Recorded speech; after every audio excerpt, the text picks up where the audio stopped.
খামেনির উত্তরসূরি নিয়োগের আগ পর্যন্ত ইরানের ভারপ্রাপ্ত দায়িত্বে আয়াতুল্লাহ আরাফি। ধর্মীয় নেতার মৃত্যুতে ইরান জুড়ে শোক বিক্ষোভ, বিধ্বংসী হামলার হুঁশিয়ারি।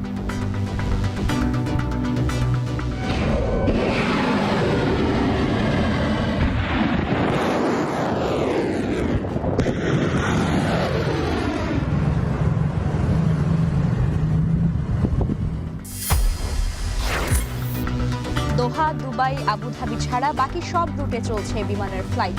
ঢাকা থেকে দুদিনে অর্ধশতাধিক ফ্লাইট বাতিল। পরিস্থিতি দীর্ঘ হলে ধস নামার শঙ্কা। হরমুজ প্রণালী বন্ধে জ্বালানিতে বড় সংকটের শঙ্কা। দীর্ঘমেয়াদী হলে ব্যাহত হবে এলএনজি সরবরাহ। সচিবালয়ে প্রধানমন্ত্রীর দপ্তরে জ্বালানি মন্ত্রী।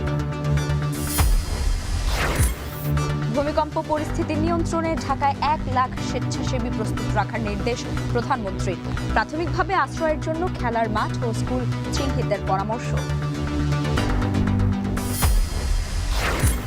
এবং নরসিংদীতে ধর্ষণ হত্যা মামলায় 7 আসামি রিমান্ডে। রাজধানীতে খণ্ডিত মরদেহ উদ্ধার ঘটনায় গ্রেপ্তার 1। আইনশৃঙ্খলা দৃশ্যমান উন্নতির দাবি স্বরাষ্ট্রমন্ত্রীর।